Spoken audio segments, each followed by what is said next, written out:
शादी का सीजन हो, नॉर्थ इंडिया का कोई भी शहर हो, एक आवाज सब जगह कॉमन होती है। ढोलक की थाप और बीच बीच में हंसी मजाक भरे गाने,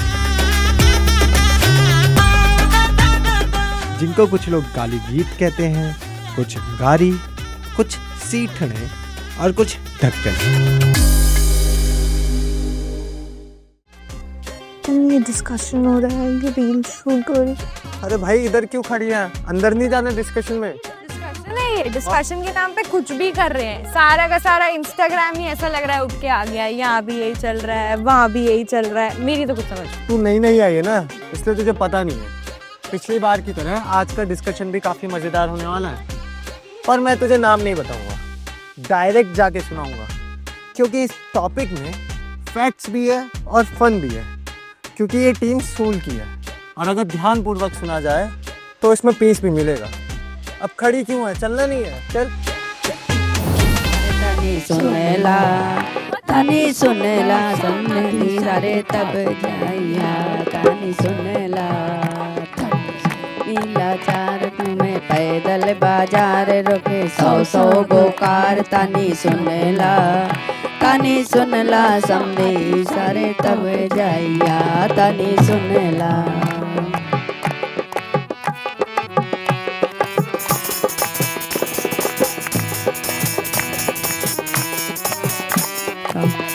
तुम्हें पैदल बाजार रखे 100 गोकार, तनी सुनेला सब जाइया, तनी सुनेला।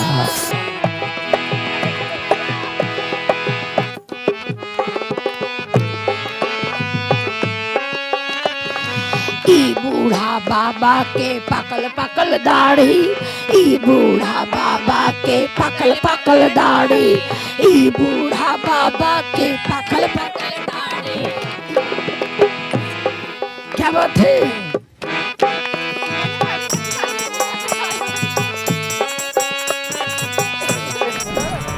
मैम, ये शादी ब्याह में गाली देने का कल्चर सिर्फ हमारे यूपी बिहार का नहीं है, ये नॉर्थ इंडिया के लगभग सभी राज्यों का है। हमारे यहाँ इसे गाली संस्कार कहते हैं, कहीं इसे गाली गीत कहते हैं, कहीं इसे सीठने कहते हैं, तो कहीं इसे ढक्कन कहते हैं। सही कह रहे हो। और तुमको पता है इसकी जड़ें भी ना बहुत मजबूत है। रामचरितमानस में इसका बहुत ही सुंदर वर्णन मिलता है। कुछ चौपाइयाँ इस प्रकार है।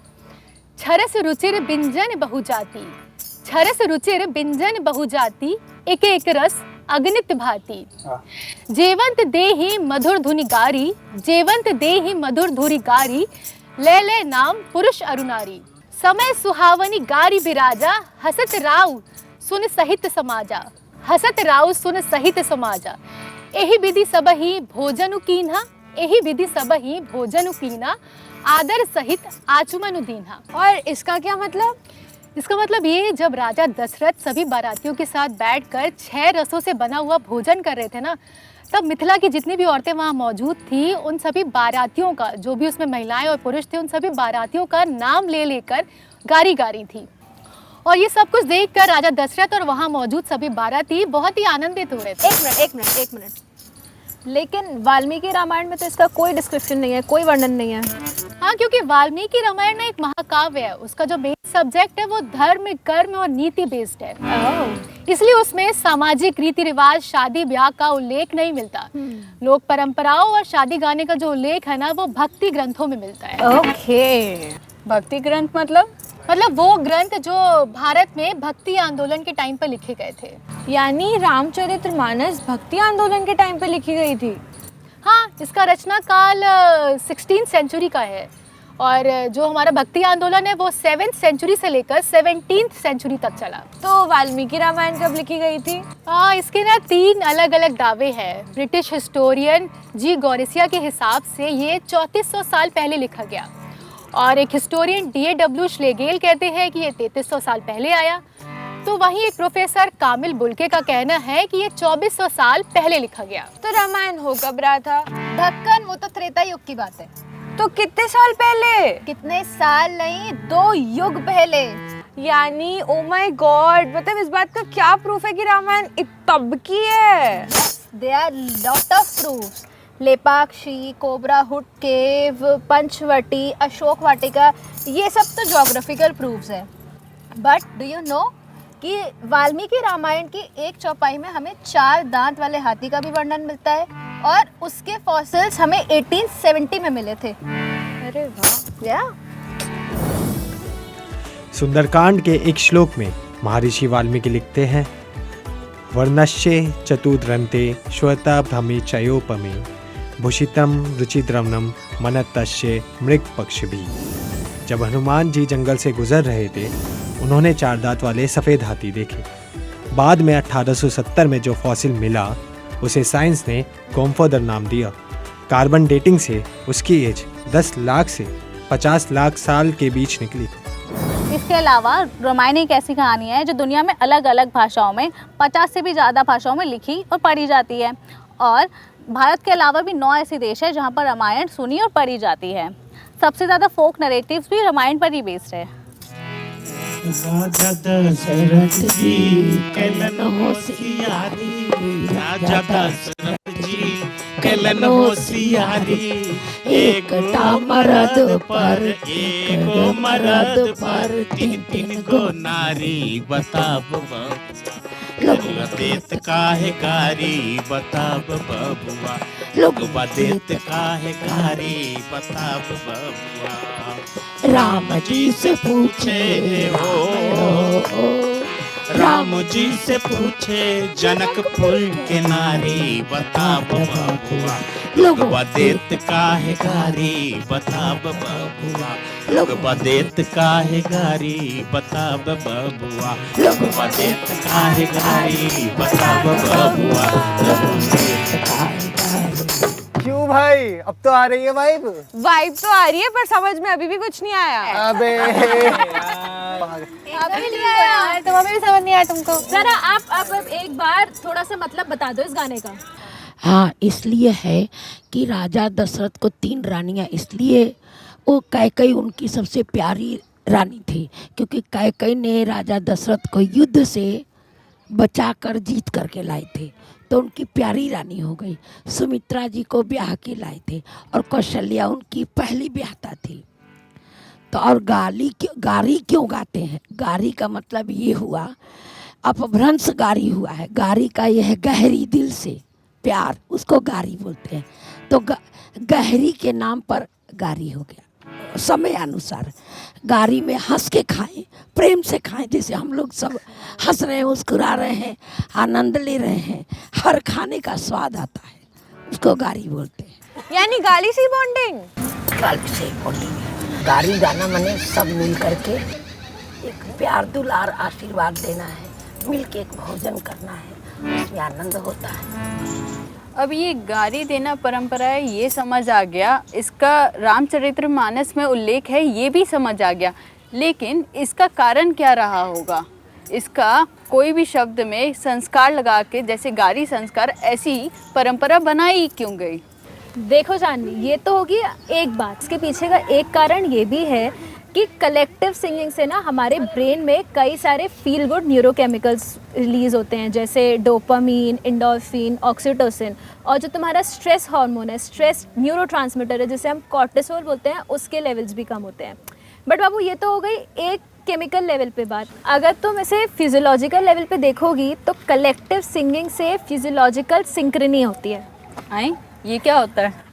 इसका मतलब जब लोग साथ में गाते हैं या ग्रुप में कुछ भी कलेक्टिवली सिंग करते हैं तो उनकी हार्ट बीट और उनकी ब्रेथ रेट भी साथ में सिंक हो जाती है। मतलब वो लोग भी एक दूसरे के साथ ताल से ताल मिला बैठते हैं।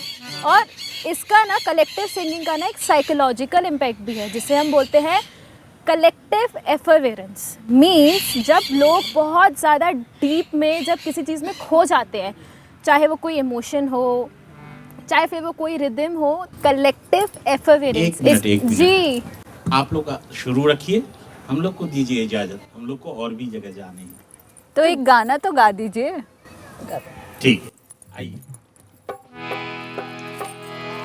आज मिथिला नगरिया निहाल सखियाँ, आज मिथिला नगरिया निहाल सखियाँ, चारों दुल्हा में बड़का कमाल सखियाँ आज मिथिला नगरिया निहाल सखियाँ आज मिथिला नगरिया निहाल सखियाँ चारों दुल्हा में बड़का कमाल सखियाँ चारों दुल्हा में बड़का कमाल सजना चारों दुल्हा में बड़का कमाल सखियाँ निहाल सजना चारों दुल्हा में बड़का कमाल सजना चारों दुल्हा में बड़का कमाल सखिया चारों दुल्हा में बड़का कमाल सखिया चारों दुल्हा में बड़का कमाल सजना। बोलो सियावर राजा रामचंद्र की।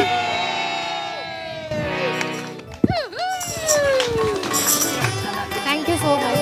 जय श्री राम। फिर मिलेंगे। हाँ। चलो हाँ, ये लोग रहे हैं, अब अपने डिस्कशन तो चलेगा। चलो बिल्कुल बिल्कुल। कह भी तो रहे थे। बताइए कह रही थी कि कलेक्टिव सिंगिंग का साइकोलॉजिकल इफेक्ट होता है जिसे हम बोलते हैं कलेक्टिव एफेरेंस।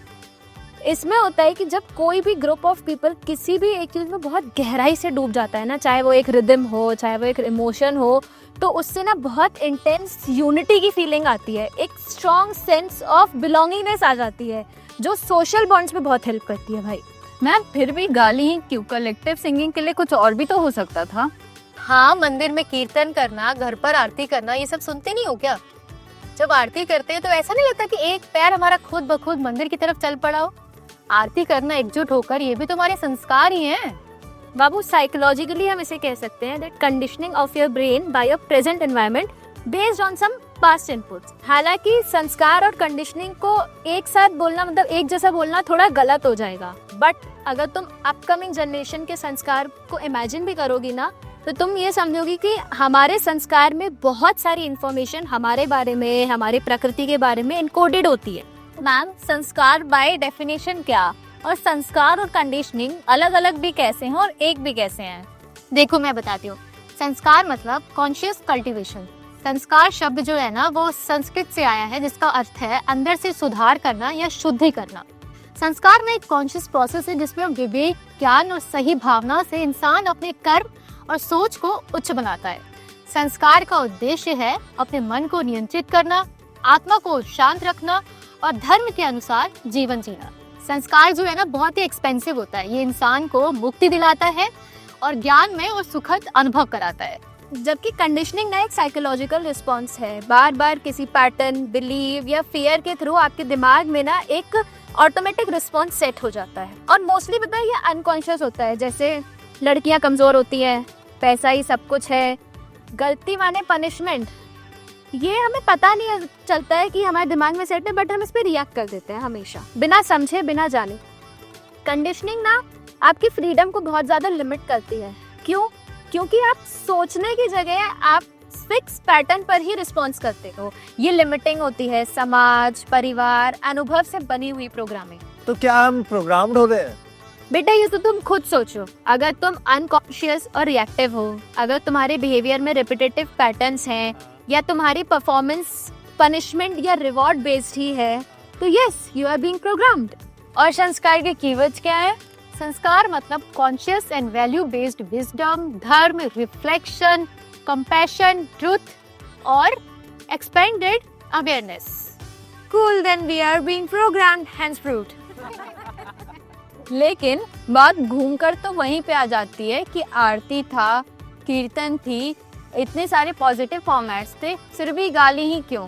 मैम, आपने ही तो कहा था words create and manipulate your reality. Yes, but intention matters, don't forget.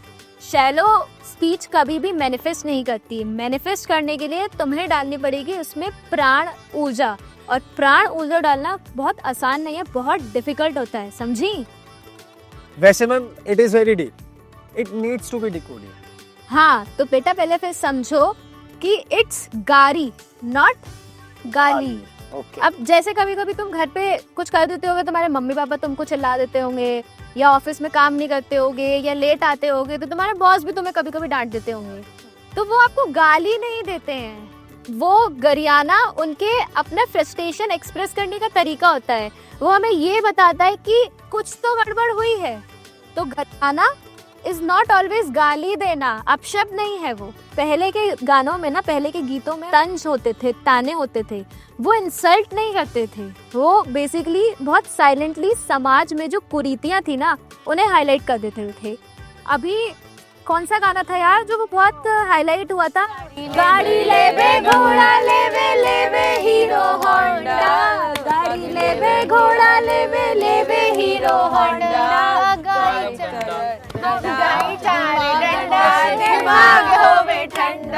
तो ये भी तो गाड़ी ही है, बट इसमें इंसल्ट कहाँ है? इसमें तो बस बहुत साइलेंटली स्टाइल में ताना मार दिया है। पर आजकल के गाने में तो अपशब्द हैं। यार जानवी, रिमेम्बर ना, वी आर बीइंग प्रोग्राम्ड। अरे ये गरियाने का कल्चर बाउंड्रीज को तोड़ता है। जरा सोचो, जब किसी भी शादी में दो अननोन फैमिली मिलते हैं, आपस में यदि वो लोग फॉर्मल रहे तो दूरी कितना ज़्यादा होगी, लेकिन जब वो आपस में गरियाते हैं, प्यार से हंसी मजाक करते हैं, तो ये फॉर्मेलिटी टूट जाती है और एक इनफॉर्मल इंटीमेसी पैदा होता है। इसके अलावा औरतों को गाड़ी के माध्यम से उन्हें अपने भावनाओं को बाहर निकालने का भी मौका मिलता है, और समाज के लोग इसे सिर्फ माफ नहीं बल्कि सेलिब्रेट भी करते हैं। ओए, इसी को तो एरिस्टोटल ने कैथारसिस बोला है। कैथारसिस का मतलब है शुद्धिकरण, और संस्कार का मतलब भी है शुद्धिकरण। और अगर हम कैथारसिस को साइकोलॉजिकली बाय डेफिनेशन देखेंगे ना, तो it means purification and purgation of your thoughts by expressing them. Oh, तो मतलब हैंस प्रूव्ड, राइट? यस। और तुझे पता है, हम इंडियंस ना यहाँ पर भी आगे थे। गाड़ी संस्कार ना उस टाइम पे ना बेस्ट डॉक्ट्रिन थेरेपी था, मतलब बेस्ट डॉक्ट्रिन प्रैक्टिस था, जिसमें ह्यूमर, साइकोलॉजी और सोसाइटी सभी एक ही सुर में आ जाते थे। तो ओके मैम, मतलब बात ये है कि गाली देने को भी हम संस्कार बोल सकते हैं। यानी कि अगर थोड़ा सा लव, इंटेंशंस प्योर हो और आधार रेखा क्रॉस ना हो तो सब सॉर्टेड है। बिल्कुल, आप समझी? समझ गई। तो गाइस, आज के एपिसोड का टेक अवे बड़ा सिंपल था। हर बुरी बात गाली नहीं होती और हर सीधी बात सच्चाई नहीं होती। कॉन्टेक्स्ट, इंटेंशन, कॉन्शियसनेस, यही चीजें डिसाइड करती है कोई वर्ड संस्कार है या कंडीशनिंग।